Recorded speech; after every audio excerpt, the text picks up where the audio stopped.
everyone. Welcome to Rainbow Soulstrology. I'm Bright Hawk, and together with Hollis Taylor, we bring you weekly astrology that's accessible, inclusive, and totally down to earth.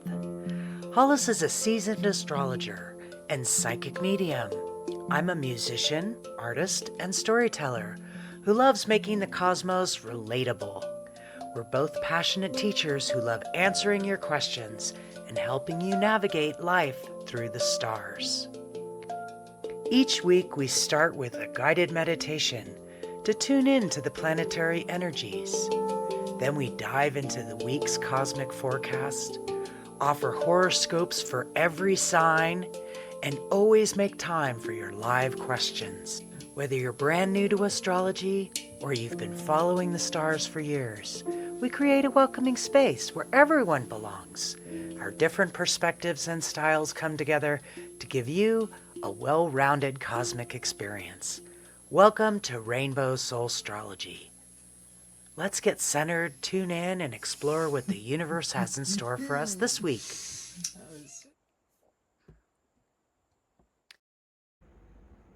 Hello. Hi, everyone. Welcome to Rainbow Soul. We're glad you're here. Thanks for tuning in.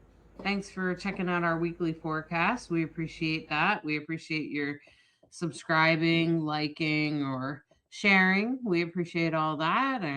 Or of course, we would love to hear about what's going on for you this week. How's it going on? We're recording this on the Capricorn new moon. What's your new commitments this year? What's coming up for you this day, Sunday, January 17th, as we start to move on in the week? It's definitely been an intense time, one thing after another, I'm sure, for most of us. Some of it's easier for us to navigate than others. Probably depend on your own personal chart. We'd love to dive in this week deeper to the energy coming our way, and we want to take you there. And we want to start out with a little meditation to take this moment to sort of ground and center and and get ourselves focused in on the astrology for the week. And I appreciate that Bright Hawk will offer her music.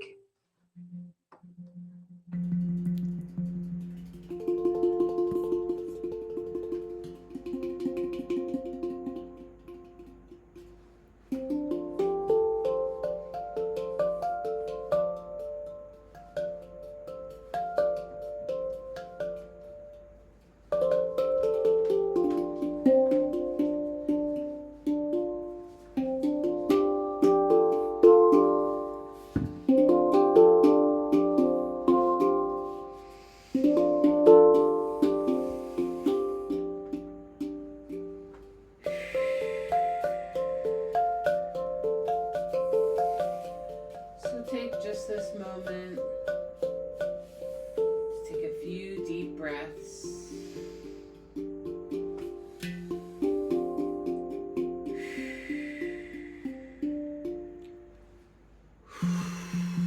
And to sink in and down into the music.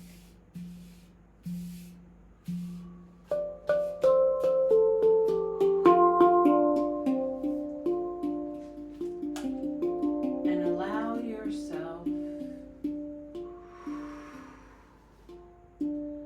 to release the tension and the stress.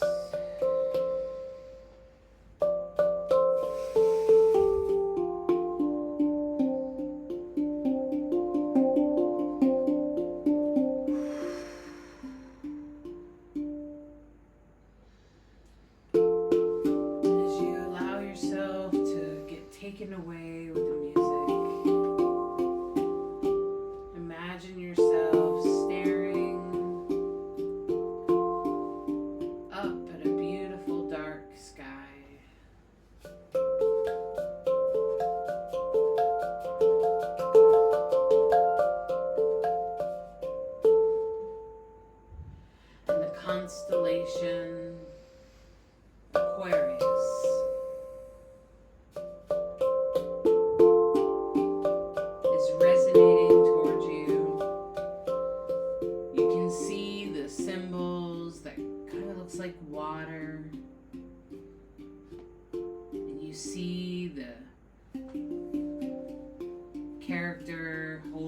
bottle of water, pouring it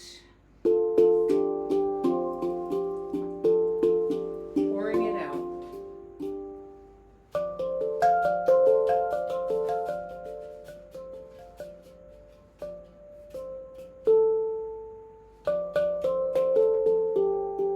And in that moment, you understand the energy of Aquarius. The feeling that we are all one. Like water, we are all connected. Every atom of water is connected to the other. It can change its form or the way that it presents, but it's always water coming to you as whole, as one. It also represents the emotions and the intellect of all humanity, of how humanity resonates with each other. And if you touch one side of a body of water, that ripples out to the entire body of water.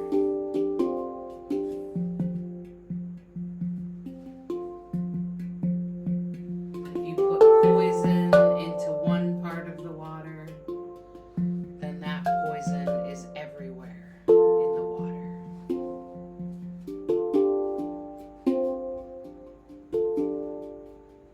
All water holds true to each other. And we can recognize the human race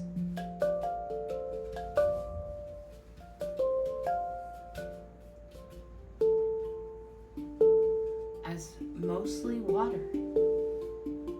Humans need water to survive. Humans are made of water. And our planet is mostly water.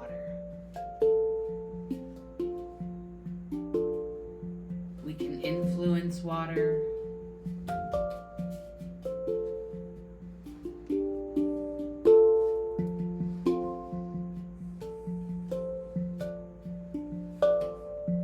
We are deeply connected to water.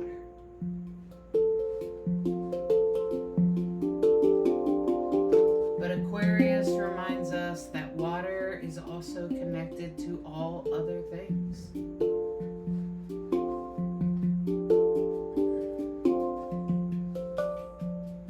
While its opposite is fire,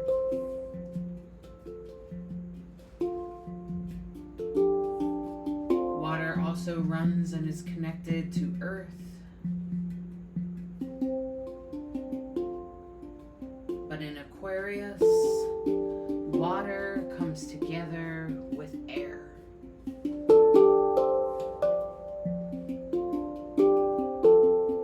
Intellectualizing our emotions,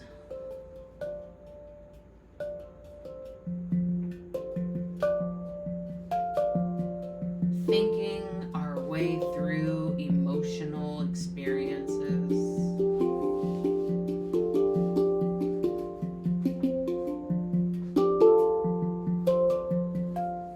and knowing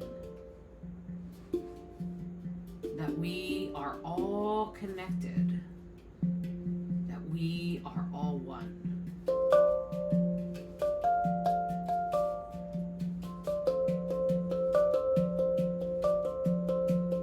And as a human race, as humanity is,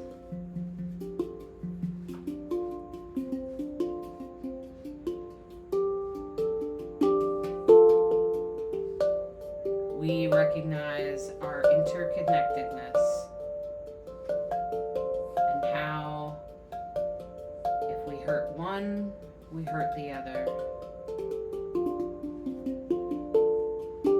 If we heal one, we heal others.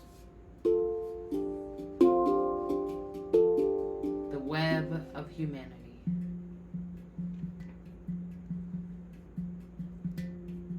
Aquarius, understanding the consciousness, the parts that connect us all, that it can't be held, that can't be touched.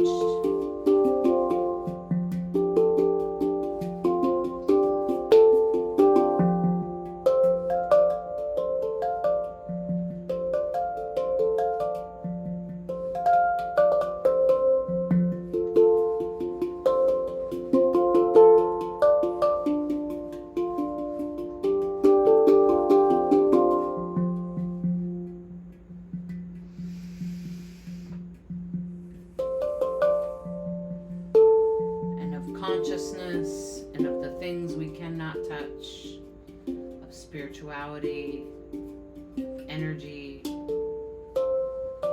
we can recognize that in this age of Aquarius, in this time of Aquarius, we can bring through a new level of consciousness, a new type of consciousness, a form of awakening.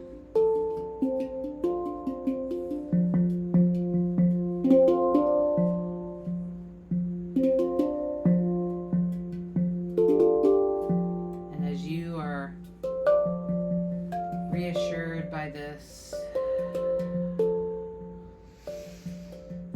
reassured by the awakening of humanity into consciousness, you recognize your own role in that transition.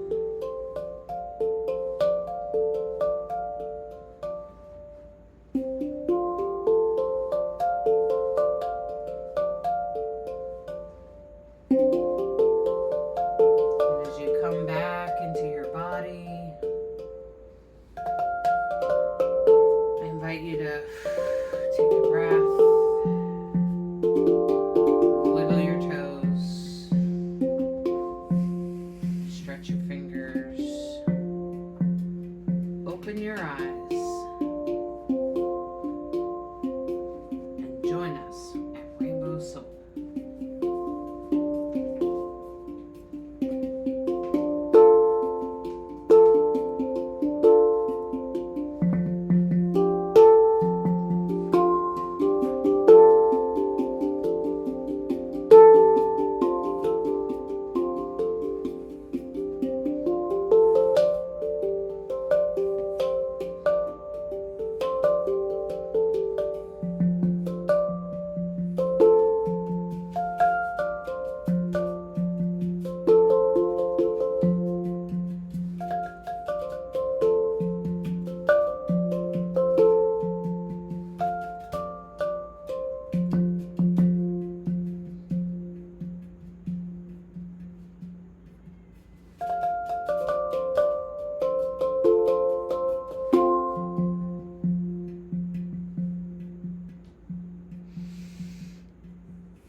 I'm going to leave it there.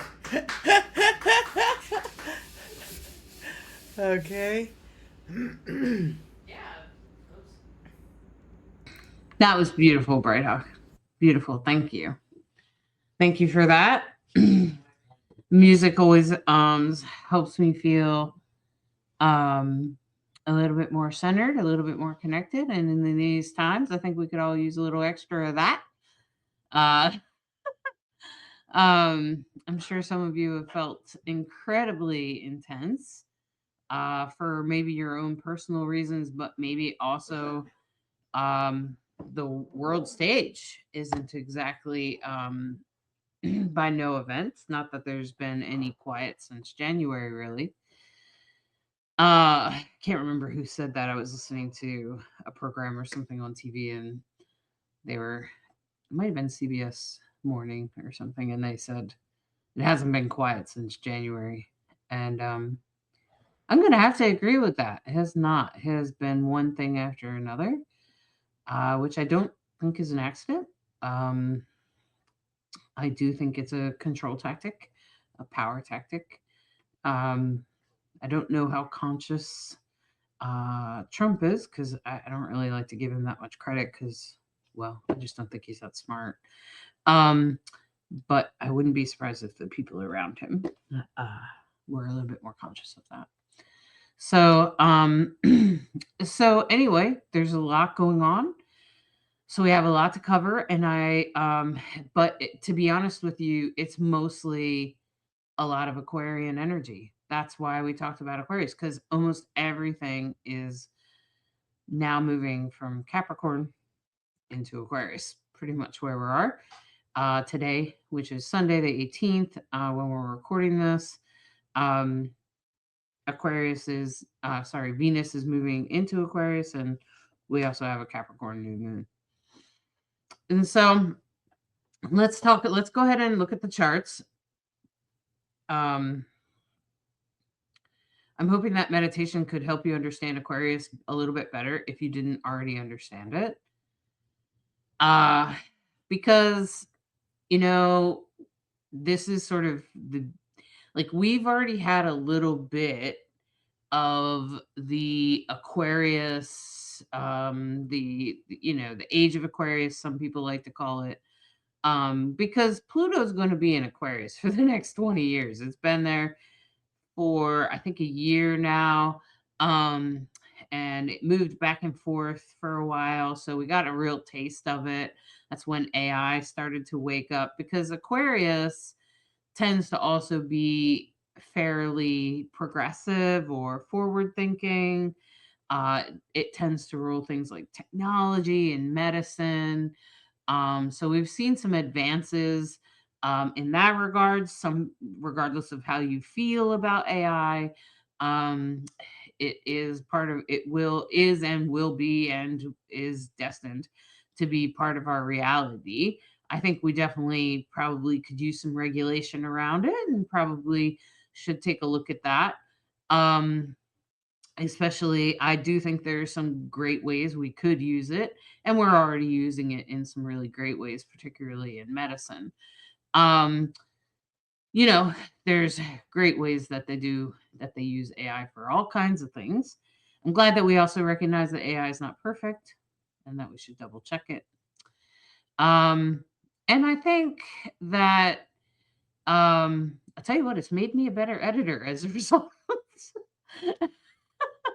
I'm better at editing now, because that's pretty much what, if I'm doing something, I'll edit now, right? So I use AI sometimes to help write posts and things like that. But with Capricorn, the Sun, Mercury, Mars are all in Capricorn earlier this week, Sunday in last week. We had and the moon is there right now. I can see it will be in Aquarius tomorrow, but Venus is there. It's moved in there, bringing the thing about Venus in Aquarius is that it's in its detriment.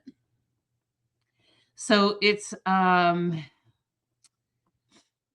guess it's in its fall. It's not in its detriment, it's in its fall. So it's not it kind of tends to be kind of like this. Bright Hawk, I think you call that loving a prickly pear energy. That's the energy that what you're describing is like trying to love a prickly pear. So sometimes Venus in Aquarius can kind of be like, leave me alone. Like loving a cactus. Okay, yeah. A cactus. Yeah. Okay, so it's like, mostly because Aquarius is fairly intellectual, independent, and those sorts of things. So relationship, or allowing someone into your world, to give you love isn't exactly the most welcomed energy of a Venus in Aquarius. So if you're a Venus in Aquarius and you're like, oh, I think people tell me I do that.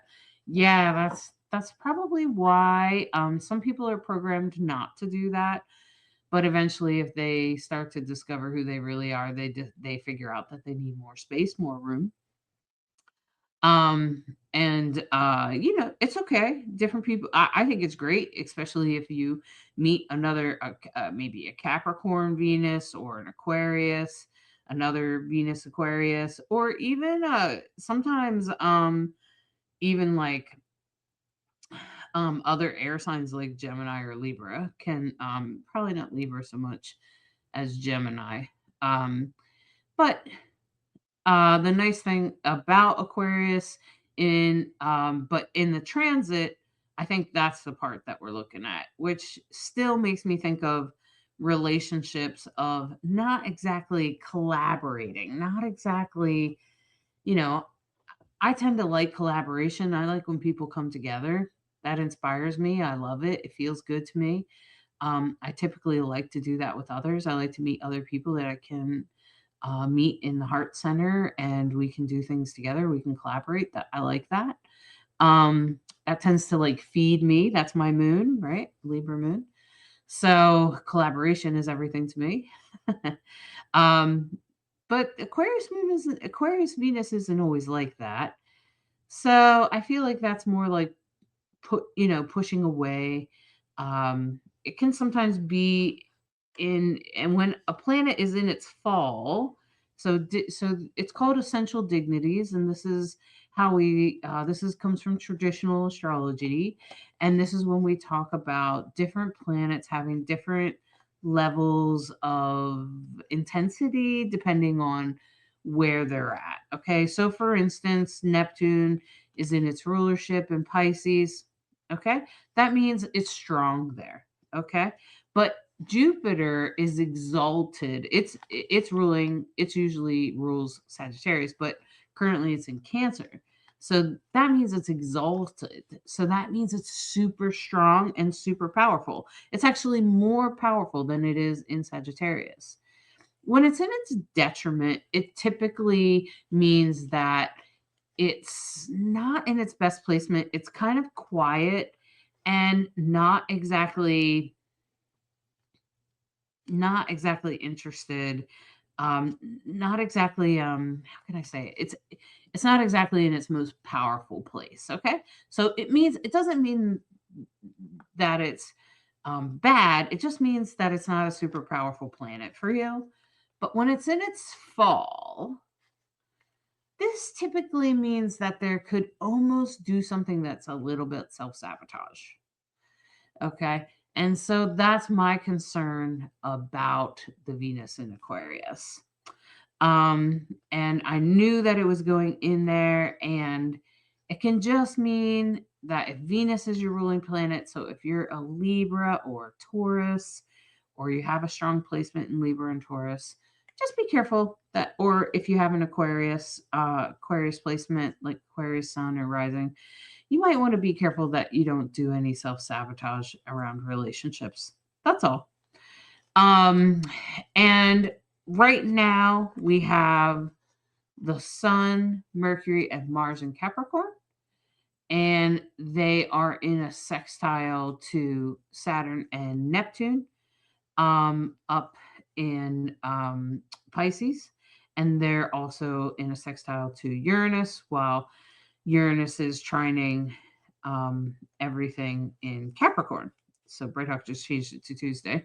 So, and so you can see that Monday we start out with still the Sun and Mercury in Capricorn, but then Tuesday everything moves into Capricorn. And I think by the end of the week, everything is in Aquarius. And we just did an intense this all pretty much all the same planets over in Capricorn. We just did that. Like the last, I think, 2 weeks, we've kind of came up into it, and now we're kind of coming out to it, and now we're kind of doing the same thing in Aquarius. And the reason this is intense is because it's a lot of personal planets, but I think Aquarius might be a little bit more intense than the Capricorn. And here's why. I think the Capricorn was nothing more than a preview of how it would show up. And, um, Saturn is its ruling planet, Capricorn. But now we're moving into Uranus, and Uranus's ruling planet is, sorry, Aquarius's ruling planet is Uranus. So, and currently Uranus is retrograde, and it's full of surprises. And Pluto is there. And Pluto is about power, control, death, and change. So we're kind of headed towards a level of intensity this week. But I think that it will, like, I'm not feeling like it's going to be bad or like completely terrible, but I do think some things are going to come together and amp us up to those bigger dates that you outlined, Bright Hawk, if that makes sense. Like it's going to start like sort of, it's almost like this dollar bill right here. It's almost like this is what's happening real slow to what's going to happen later this year. Is like this Aquarius energy is going to kind of do this. So by the time we get into February, it will be like that, right? So I think it's like a slow unfold. I feel like this Aquarius energy is going to slowly hint and point at what needs to be done, and it's going to pull on we the people. It's going to hopefully make it. I think it will empower we the people, which is good. Um, and I think there will be more talk about we the people. I think there will be some more leaders stepping up, particularly as Neptune steps into Aries. I think Neptune is going to speak to those leaders and they're going to feel compelled to speak up because of what's happening in our world. I think that they will not be able to resist it, and that they will get a stage. And that's what the sextiles and trines are.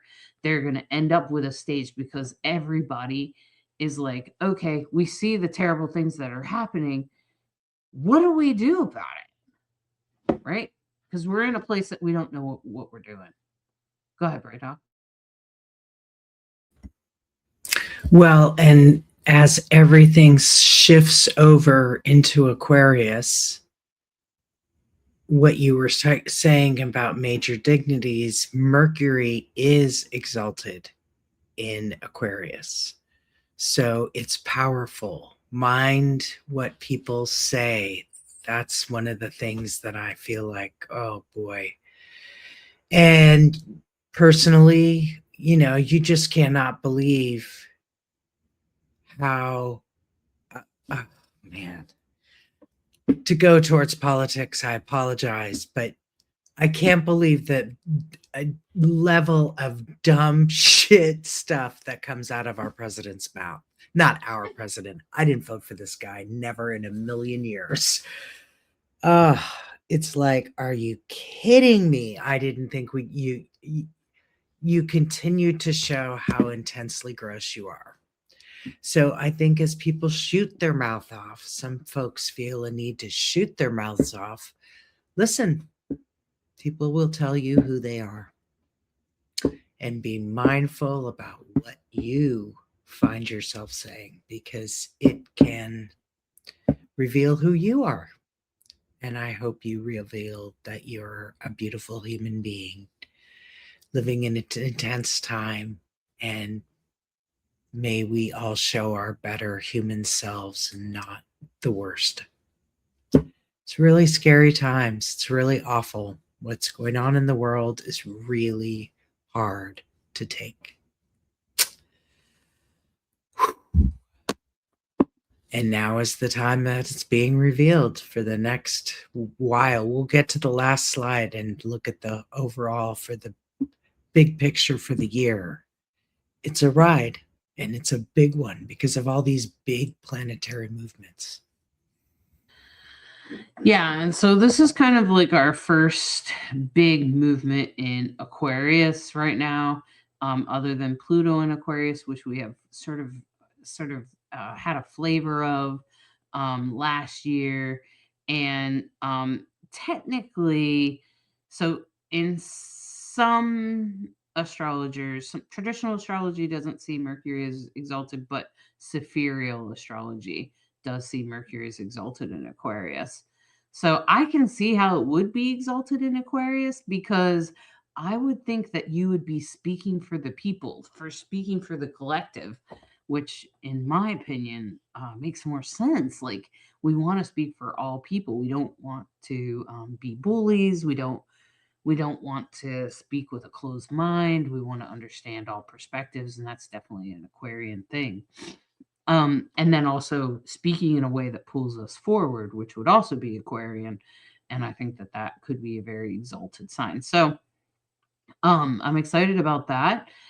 Pluto in Aquarius, it's going to be there for 20 years, but each one of these planets, Venus, Mercury, Sun, Mars, are going to come right by Pluto, and they're going to conjunct it. And the thing is that Pluto is the planet of um, power, control, death, dying, the underworld, transformation and change. And I think, when you think about politics, of course, you think about the power and control. When you think about your personal life, maybe there's some stuff coming up about people that have died, or maybe even like your connection to the underworld. That would be really important. And then also, especially with Venus there, it might actually help you create relationships on the other side, as it's conjunct Pluto. So I'm pretty sure that's, and I have an event on the 20th here, where we will be doing like a meditation teaching, opening the third eye. I'm also doing that meditation teaching because in Mystics Academy, because Neptune here is about to move into Aries, but Neptune's in its rulership and it's ending its chapter. This is the last time it will be in Pisces until it goes all the way around, which will take lots of years. Um, and so, Neptune is going into Aries. This would be its last time in Pisces for a long time. And I think that that's pretty important. I think when larger planets like Saturn, Neptune, Uranus, Jupiter, move, and Pluto, when they move out of a sign and into a sign, just like personal planets, although I think that they land slower. So I just think that they take a little bit longer to really see what its effect is. And the thing about Neptune and Aries is that there's leaders out there. There's people that maybe are sitting on themselves. Maybe they don't quite believe in themselves. Maybe they're not sure really how to get people's attention. Maybe they're not sure if they can be heard. And if you take a look at this minor trine, which will be active all week long, it's pointing to Saturn and Neptune will move out of there. I think it moves out Thursday, Bright Hawk, or Friday. Um, and yeah, oh, it's not till actually. Wow, it doesn't actually move out this week. Okay. But it's preparing to, okay? And I think that that's important for us to note, okay?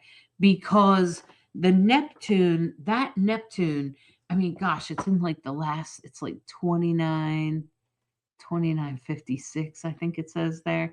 It's just like the last 4 seconds of Pisces. And so this is like the end of it. It is in its rulership there. And Neptune speaks to like visionaries, dreamers. It speaks to seeing, foreseeing things. Think about the third eye. Think about mysticism, all of that, even spirituality is speaks to Neptune. And so when you think about this minor trine here, you start to think about, oh, well, and then you have all that energy over there in Aquarius, which of course is fairly spiritual in itself, and and speaks to things like consciousness and that sort of thing. And then you have Uranus, its rulership over there in retrograde in Taurus. And you can't help but wonder, is this the week that those leaders that will be stepping up during the Neptune and Saturn Aries transit, if this is the time that those leaders will be sort of seeing or foreseeing what they need to see? They will maybe even be sharing their vision, especially with Mercury and Aquarius, like we talked about, right?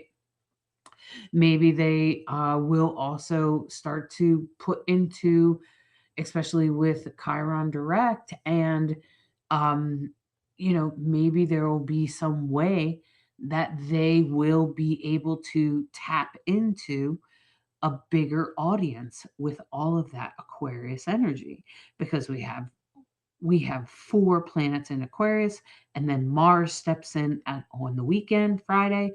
Very easily, you start to see how the people could come together against what we don't want as a collective. Most of us don't want war. Even people that may not be 100% about the politics or whatever, most people don't want war. Most people don't want violence. Most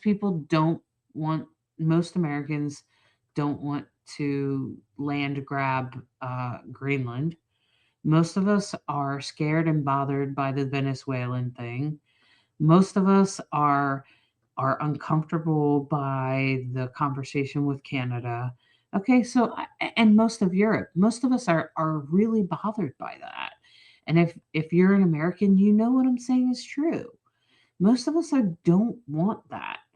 Um, we might think there's a problem with immigration or whatever, but we still, I don't think we want, you know, people being murdered and things like that. So I think that there is a level of collective this week speaking to that Neptune that's kind of saying, is this really what you want? Especially with Uranus retrograde. Uranus speaks to our life path, and it's speaking to the collective, which is the Aquarian energy, speaking to, is this the life path you want to take? Is this the path you all wanted to take? You were othering people. Is that really what you want? Did you really want to start a war? Did you? And most people are going to say, no, that's not what I wanted. Okay. Even if they voted for Donald Trump, that's not what they wanted. And I think that this transit is going to go to people. People are going to recognize that this is not what they wanted. This is not what they were expecting. This is not what they asked for, especially with Uranus retrograde. It's going to speak to our grounding energy, might even speak to the markets, to finances. There could be some very well off people with a lot of power that are not happy with those kinds of movements. And in your personal life, this could speak to financial investments. This could speak to other parts of you that's going to become aware of some things. Um, and with Neptune in Pisces, it makes you see your way through it. It makes you see what you do want. And Neptune in Pisces is going to speak to, what do I want? What can I manifest? And Saturn coming in there, adding some grounded energy to it, trying to pull you down and kind of center and ground you in that vision to help you sort of foresee in a good way, rather than getting too dreamy or caught up in the dream, if that makes sense. And I think that that's pretty much what this minor trine is going to speak to all week. I think the energy is just going to intensify through the week. Like, I think it's just going to get stronger and stronger. But I think that it's going to speak to those leaders. And I think the leaders are going to hear their call this week. Because I do.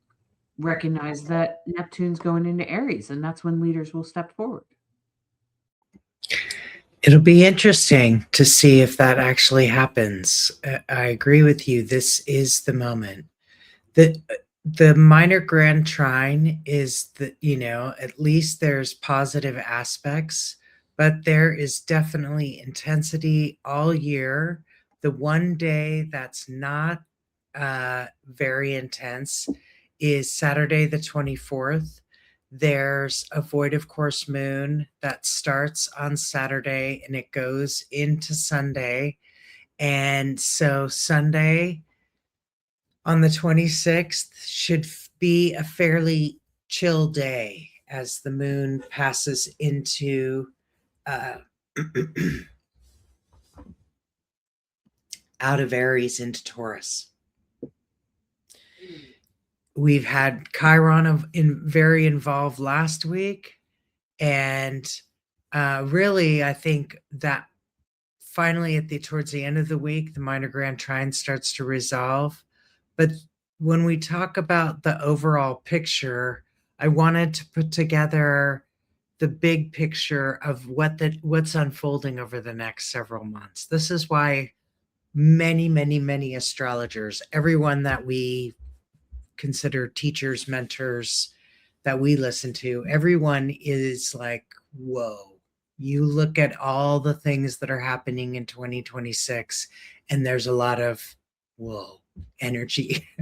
And we don't want to scare you. We're not trying to scare you. What we are trying to do is educate you, help you know how to surf it, help you understand what does this mean to you, which is why, listen for Hollis's zodiac readings for your sun and rising, so you know what does this mean for me. Because that's what astrology is. It's about what it means for you.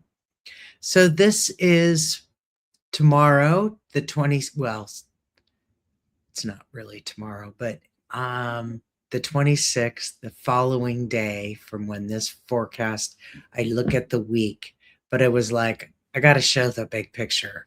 Next day, the 26th, Neptune enters Aries. That's kind of a drum roll, please moment. And then Uranus turns direct. We've been waiting for Uranus to turn back and head towards from Taurus into Gemini. But first, on the 13th, Saturn enters Aries, which is, joining Neptune in Aries. Aries at 0 degrees, we've talked about it before, is a world point. This is the moment of initiation for the world. This isn't just us, this is everybody. And I think that's why I keep talking about it in our political world.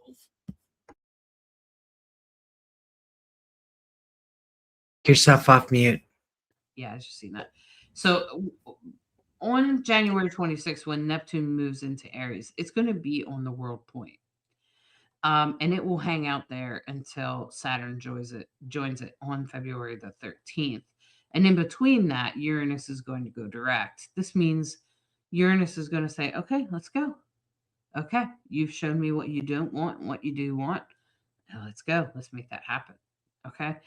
And Uranus is also going to deliver its rewards to anyone with Taurus placements that it's been speaking to.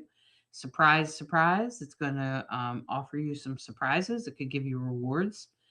Um, could also be other surprises. And it's going to move into Aries. And I don't think that you'll necessarily feel the direct movement. You won't feel it until it moves, into Gemini really in April. But it will start pushing us on our path. Uranus is a slow moving planet. But I do think that Neptune and Aries will start to pull the leaders out of, they're already stepped up. Every time Neptune goes into Aries, more leaders step forward. It's happened every time, and it will continue to happen. And I think that's because Aries is a leadership sign. It is the vigilante. It is the it is the worker. It is the not really the worker. It's the hero. And so it steps up and says, we got to do something about this. And that's Aries, okay? That's Aries, the hero. And it's if it's Neptune entering Aries, that means people are going to start recognizing the leader within themselves. And so I think that's why I keep speaking of that, because I believe there are probably people that are even listening to this forecast that could be feeling like there's something they need to do in their local community or maybe online or something else, some sort of calling to you, asking you to step up, whether it's about politics or something else. It's regardless, it is about stepping up. It is about stepping into your leadership. Now, Saturn will join it on February 13th, and that is on the world stage. I'm sure that in or around the February 13th, there will be some stuff going on. I do think that there will be a shift in energy January 26th. There will be a shift of the way we see things, particularly after this whole week of Aquarian energy. So I think this Aquarian energy is going to shift our perspectives and for a lot of different people in a lot of different ways. It's going to shift what we're seeing, it's going to shift what we think is acceptable. It's going to shift what we're willing to sit back and allow. And this is in our personal lives and in politics, okay? This is in everything. So, and it also depends on where in Aquarius where is Aquarius in your chart. So you want to look and see what house it's in because that's where all the energy is going to be. And that's going to be where you need to sort of focus in on how you feel about that topic. So, it just depends on what house it's in. For you, you can listen to the horoscopes in the rising sign, and that will probably be what house it's in. And I'll tell you about that house. So, there's 12 houses. So, it could be anywhere. It just depends on what time of day you were born. So, it's helpful to know what time of day you were born. If you don't know, you could probably get some of the story by just listening to your sun sign.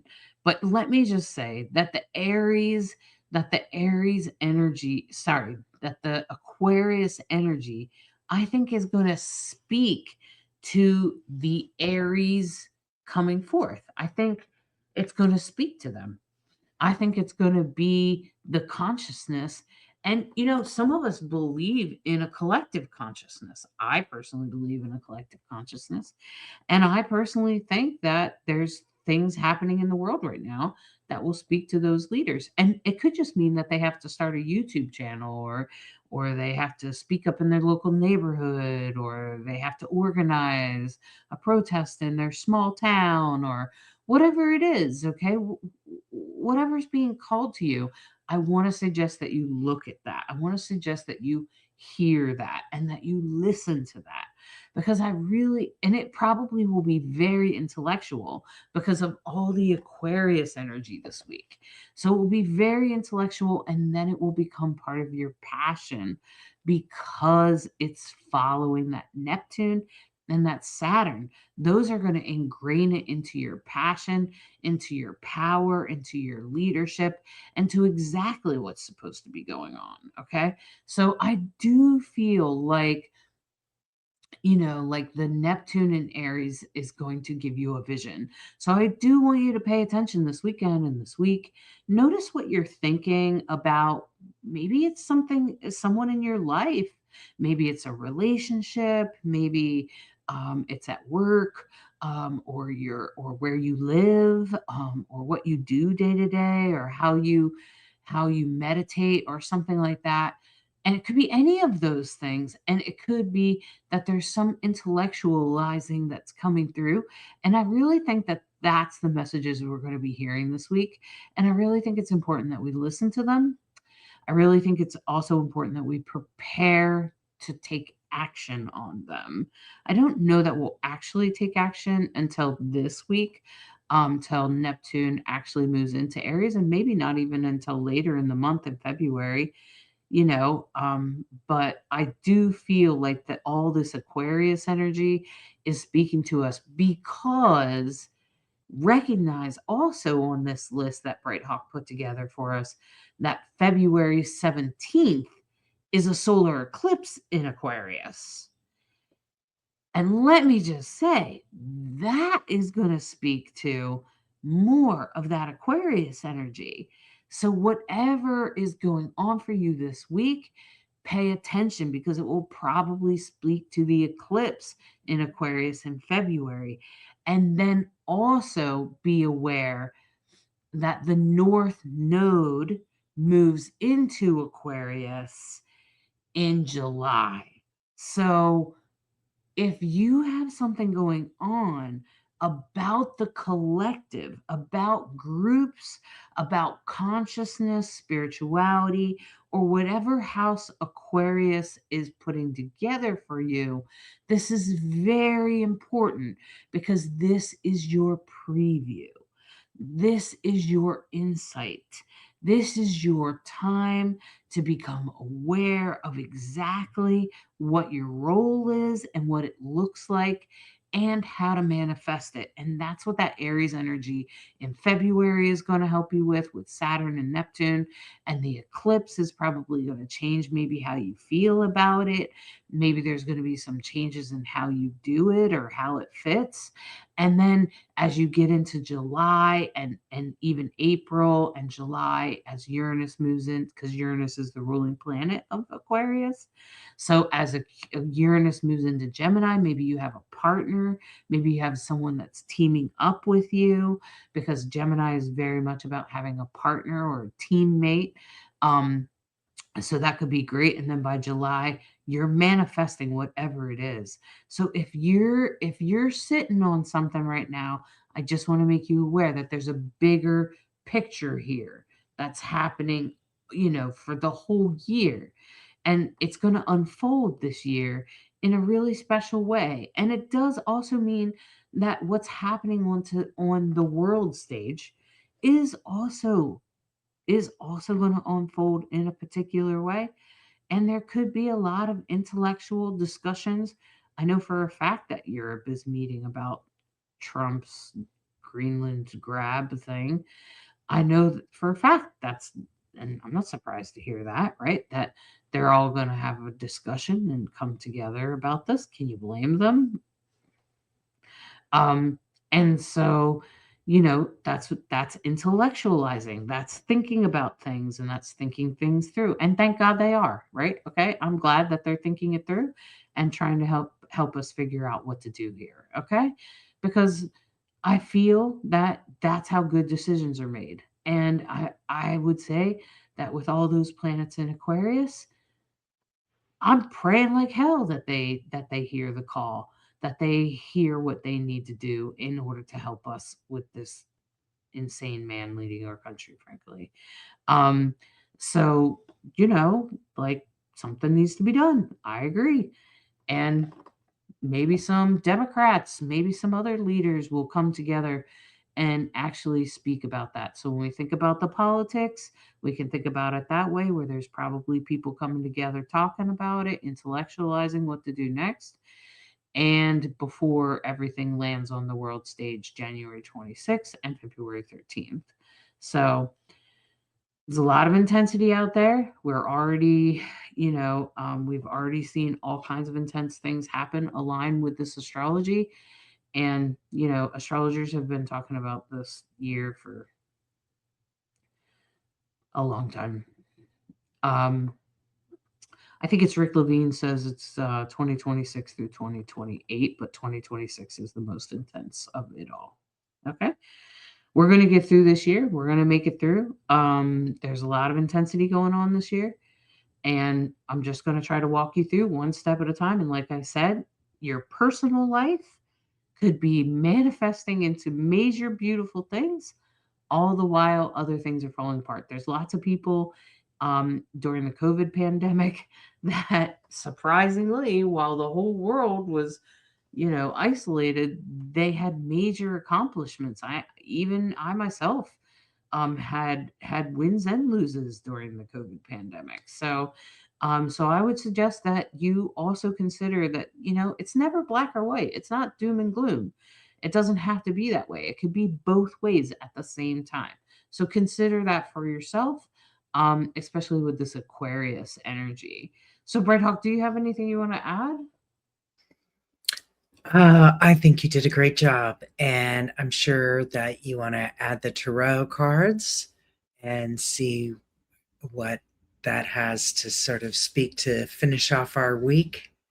Um, you know, I think the more we understand how this all relates to ourselves, to our own personal charts, the better off we are. Understand that as much as we talk about Aquarius in a watery way, it is in fact an air sign, a fixed air sign. And so it's confusing when you see the symbols for Aquarius and it's called the water bearer. It's all this very early on I thought Aquarius was all about water, but it's not. It's an air sign. And so thinking it through, planning, networking, bringing things together for the greater good. It's a great time for that. Great time for that. Because that's what Aquarius does really well. So hopefully it is helps you to sort of see the bigger picture. And this is part of it. This is just sort of the next from here to looking out towards those nodes changing in July. All right.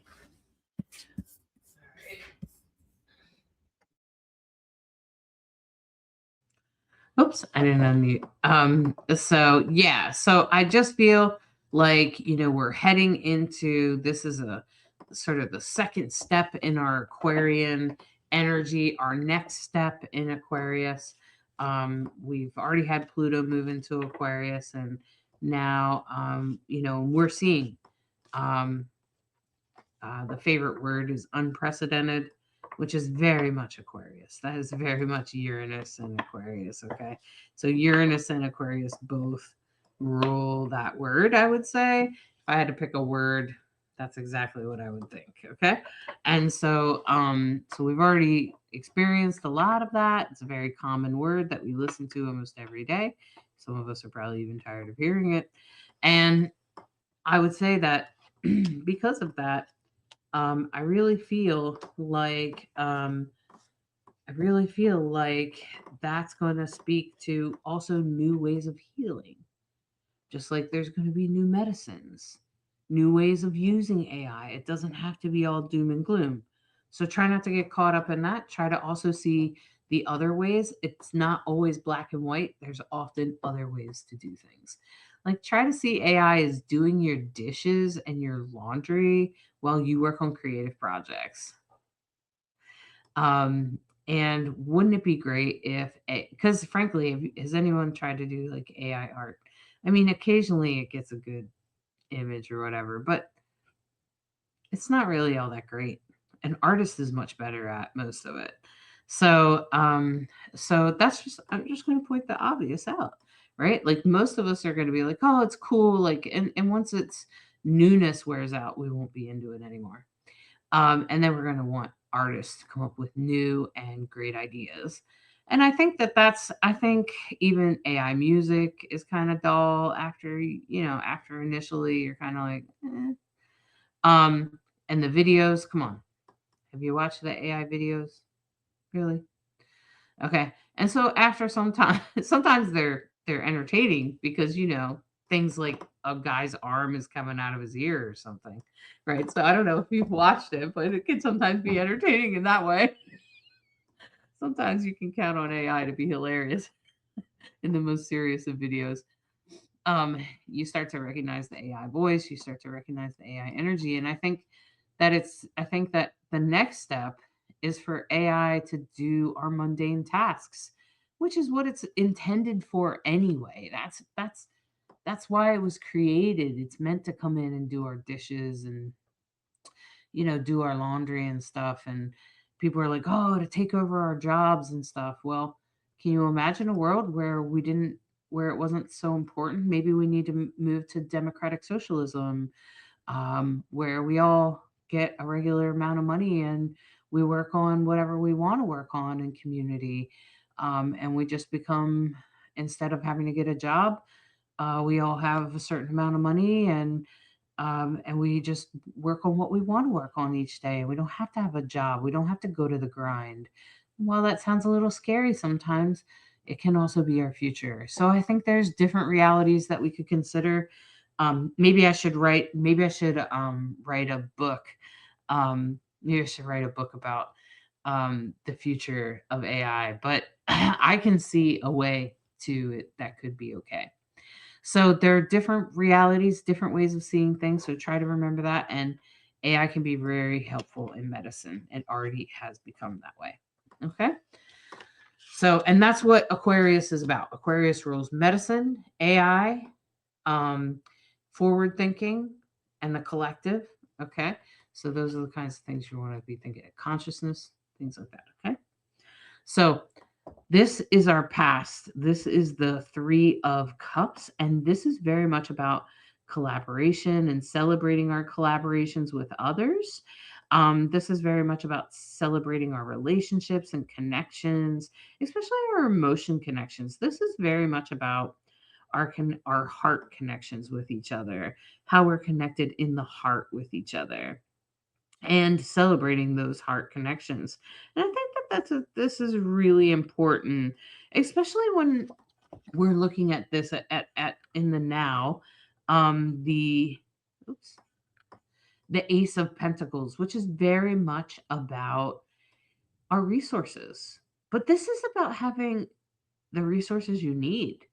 This is about having all of your needs met and having everything you need. So this is about finding those resources, get tapping into those resources, and even celebrating them and being grateful for them in the here and now. So be grateful for, I mean, you are watching YouTube, so you must have access to electricity and maybe internet. So at least you have those things, and hopefully you have food and heat in your house. It's not freezing, right? Okay. And hopefully, there's no terrible things happening in this moment. Okay, like bombs falling on your house or something. So this is the Ace of Pentacles. And so this is really important. So we can be grateful for what we do have. And I always want to remind people to take a look at what you do have instead of what you don't have, because this is the greatest way of getting more of those things. Okay. And that's what the Ace of Pentacles really speaks to. It speaks to being grateful for what we have. That's why we have that hand holding that like that coming from the clouds, because it also feels like a gift, right? It feels like everything is a gift. Even if you have your health, if you're able to walk and talk, those are gifts. Okay. Some people can't do those things. And going into the future, this is about new types of relationships. This is about new ways of having relationship, of being connected to others, maybe in a deeper way, because this is very much about commitment. This is very much about being committed. Now, you don't have to be committed to another person. It could be committed to a thing or committed to a way of being or a way of going forward. And that's really what this is about, is in the Two of Cups in our future.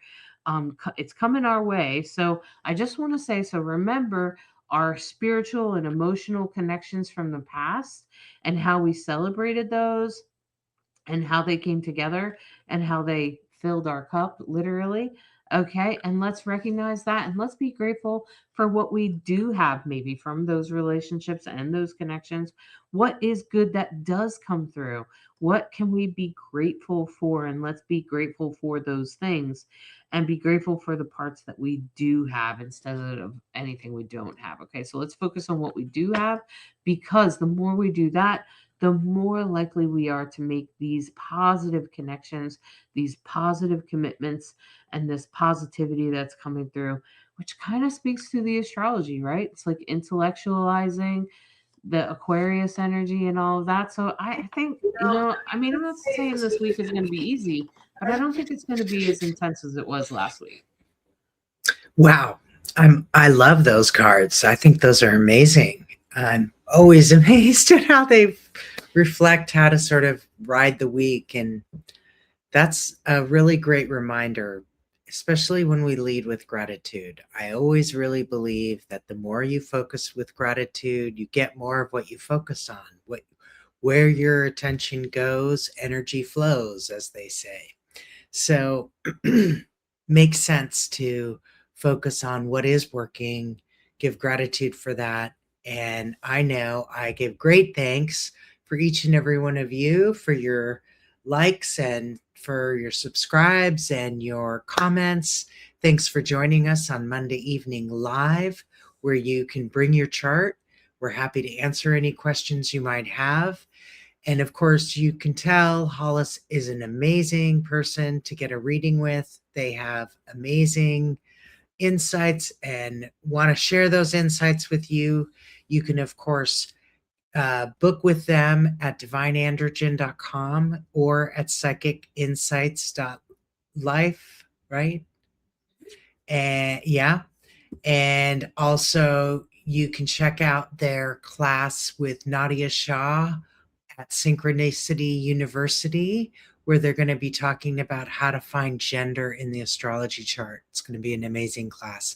So check out synchronicityuniversity.com, Nadiya Shah's class, and Hollis will be doing a talk on gender. So that's all very exciting. Thank you so much for joining us and joining Rainbow Soulstrology, where we try to be a bridge between you and the stars. Have a great week. Many thanks.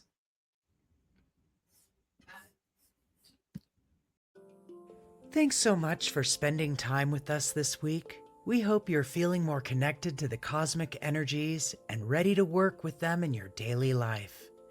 If you enjoyed today's show, please hit the subscribe button. It really helps us reach more people who could use some cosmic guidance. And don't forget to share this episode with anyone who might need to hear it. We love hearing from you, so drop a comment, let us know what resonated most or what you would like covered next week. Your questions and feedback make our show better. Want to join us live? Subscribe! And catch us on Facebook and YouTube, where you can ask questions in real time and be part of our cosmic community as it happens. Until next week, trust your intuition, follow your inner wisdom, and remember, the stars are always supporting your journey. Thanks for listening to Rainbow Soulstrology, where we try to be a bridge between you and the stars.